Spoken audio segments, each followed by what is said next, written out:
Hi, first graders. I am so happy to see you again. Even though we're not in our classroom, I have missed you over the last several days that we didn't have school, and then we had the weekend, and then we were off yesterday. So I am very glad to be back on Dojo and on Google Classroom with you. Today, I am going to read one of my very favorite stories. I have a lot of favorite stories, called The Relatives Came.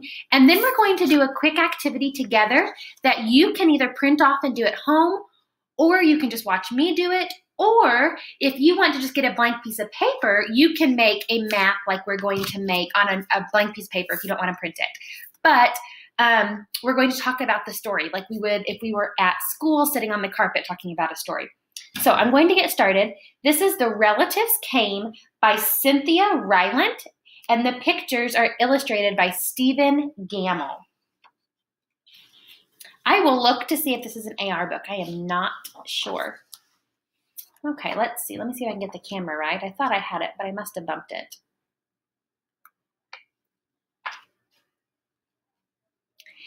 It was in the summer of the year when the relatives came. They came up from Virginia. They left when their grapes were nearly purple enough to pick, but not yet. So relative is another name for family member. So this tells us that we're probably going to have a story about some relatives coming. Relatives are family members, and it says that they came in the summer. Do you remember where they came from? It says they came up from Virginia. Virginia is a state that's pretty far away from here. It says that they left when their grapes were nearly purple enough to pick, but not yet. So I guess that this family of relatives grows grapes. Looks like they're loading the car. Do you have that many suitcases when you go on vacation? They had an old station wagon that smelled like a real car, and in it they put an ice chest full of soda pop and some boxes of crackers and some bologna sandwiches. And they came up from Virginia. They left at 4 in the morning when it was still dark, before even the birds were awake. So it says that they had an old station wagon that smelled like a real car. And in it, they put an ice chest full of soda pop. Ice chest is something that we don't really hear very much anymore, but an ice chest is like a cooler. So it sounds like they packed a cooler of soda for them to take on their trip. And it says that they brought some boxes of crackers and some bologna sandwiches. So they must have been planning on eating in the car. They drove all day long and into the night. And while they traveled along, they looked at the strange houses and different mountains, and they thought about their almost purple grapes back home. They thought about Virginia, but they thought about us too, waiting for them. There they go, through the mountains. So they drank up all their pop, and they ate up all their crackers, and traveled up those miles until finally they pulled into our yard. Oh no, look at the way they drove into that yard. Would your family be mad if another one of your family members ran into their fence like that? Then it was hugging time. Talk about hugging. Those relatives just passed us all around their car, pulling us against their wrinkled Virginia clothes, crying sometimes. They hugged us for hours. That sounds like my family. My family's huggers, and when we all see each other, we hug and hug and hug. So excited to see one another. So it looks like the kids are excited to see each other. The women, maybe those are sisters or aunts, they're excited. Here's 2 men that are shaking hands up here. Maybe this is a grandpa hugging a little grandson. So exciting. Then it was into the house, and so much laughing and shining faces and hugging in doorways. You'd have to go through at least 4 different hugs to get from the kitchen to the front room. Those relatives.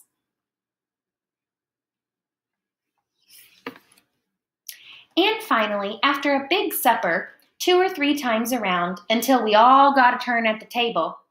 There was quiet talk, and we were in 2s and 3s through the house. So I guess that there were so many of them, they had to take turns who ate at the table.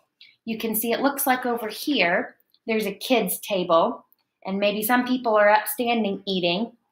Back here, it says after supper, there was quiet talk, and they talked in groups of 2 or 3s. So here, these people must be talking. Oh, you can't see that. Those people must be talking, and they're talking, and they're all catching up with one another. These cookies are being knocked off the table there. The relatives weren't particular about beds, which was good, since there weren't any extras. So a few squeezed in with us, and the rest slept on the floor, some with their arms thrown over the closest person, or some with an arm across one person and a leg across another. It was different going to sleep with all that new breathing in the house. So look at that. The girl who's telling the story, we don't know her name. Everybody else is asleep, but she's not able to sleep with all those people there. There's probably lots of snoring and breathing. The relatives stayed for weeks and weeks. They helped us tend the garden, and they fixed any broken things they could find. Weeks and weeks is a long time, isn't it? It looks like they're all doing lots of chores. He's getting his hair cut over here.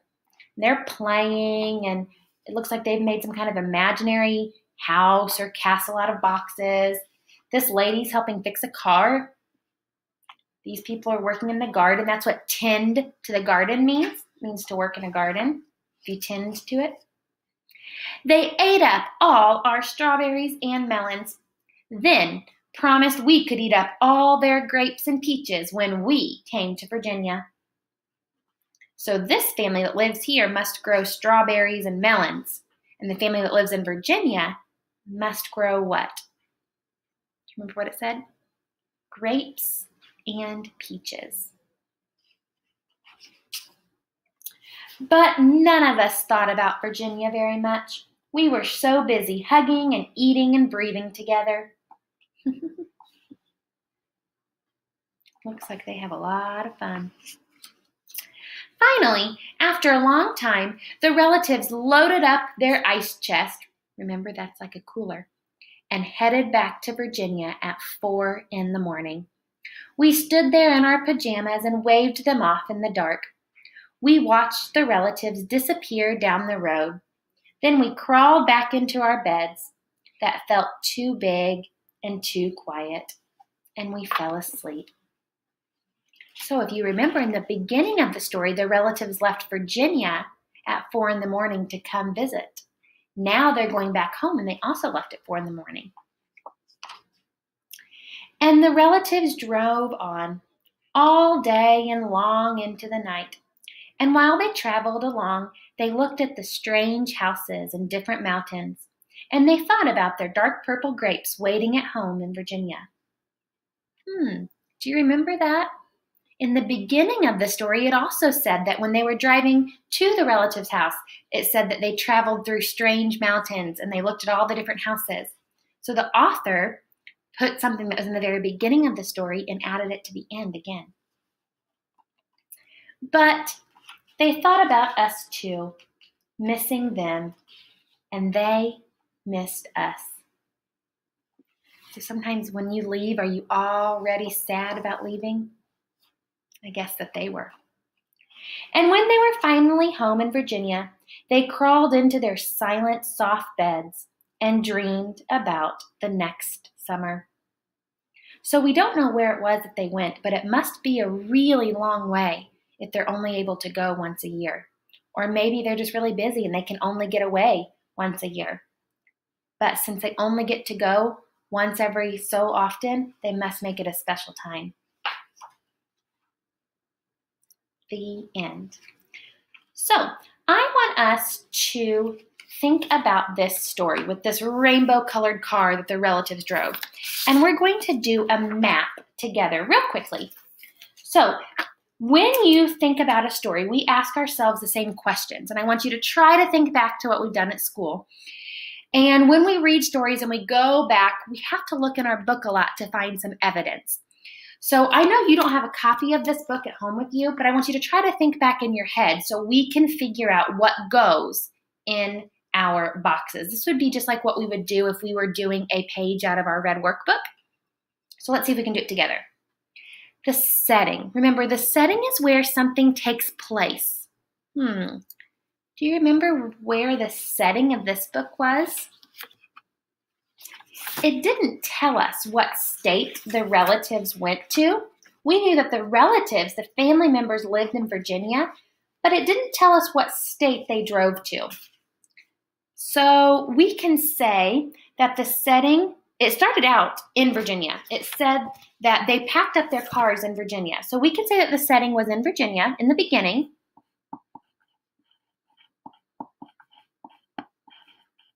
But then the main part of the story happened at the relative's house. The Virginia family drove to the relative's house. So we will say, and it kind of looked like they were on a farm. So maybe let's call it the relative's farm. The relatives. I'm going to put my apostrophe at the end because we're talking about more than one relatives. So instead of an apostrophe S, I'm going to do an S apostrophe. The relative's farm, or you could say the relative's house. Let's think of some of the characters. This one's kind of tricky because we don't know the name of the person telling the story. That little girl who was awake in the night, let me see if I can find that picture, and couldn't sleep. I think that's the girl that was telling the story. Well, let's see if I can put it underneath the camera here. This girl was the girl that was telling the story, but it never said her name. So this one's kind of a tricky box for this story, but we can say the Virginia family because some of them were from Virginia. And then by the pictures, we could tell what some of them were. They said that they were cousins. We could tell that there was probably grandparents.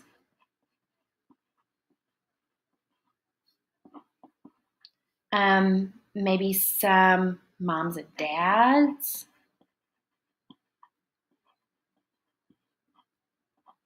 Or we could just put, if we didn't want to list out all the different types of family members, we could just put family members.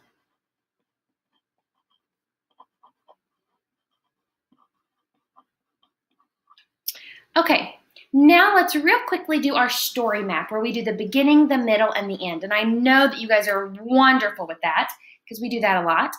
What happened in the beginning of the story? In the beginning of the story, the relatives from Virginia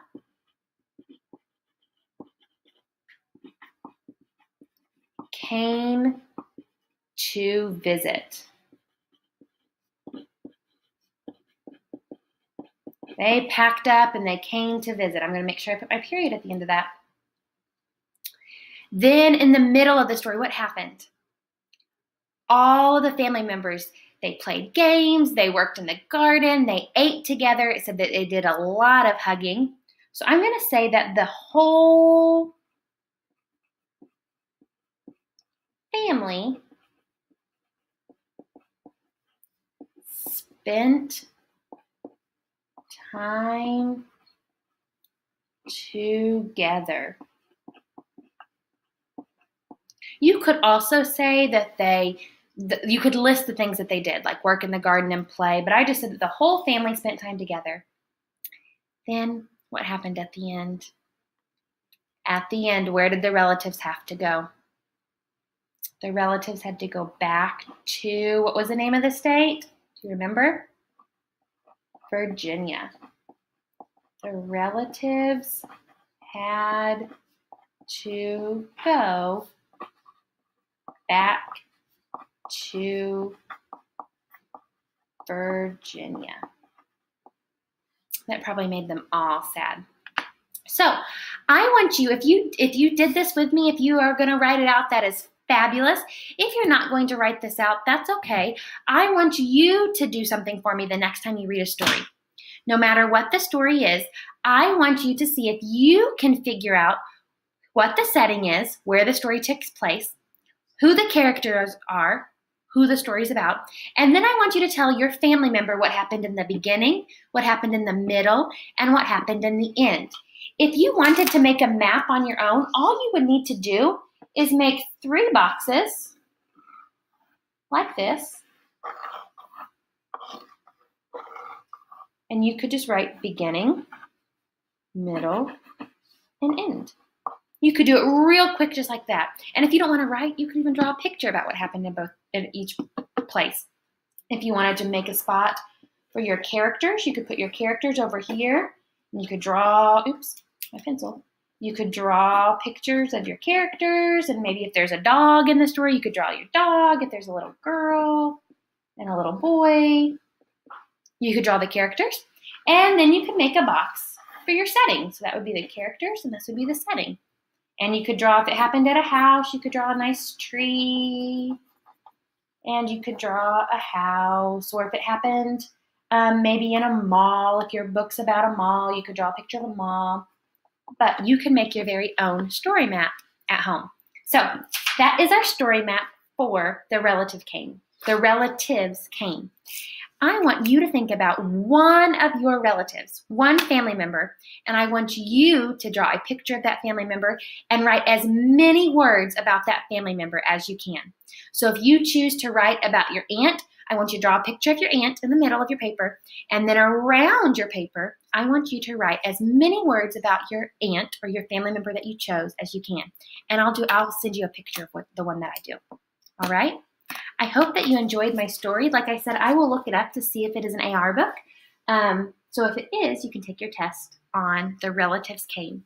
And I want you to remember to think about the beginning, the middle, and the end of every story that you read. I'll see you soon.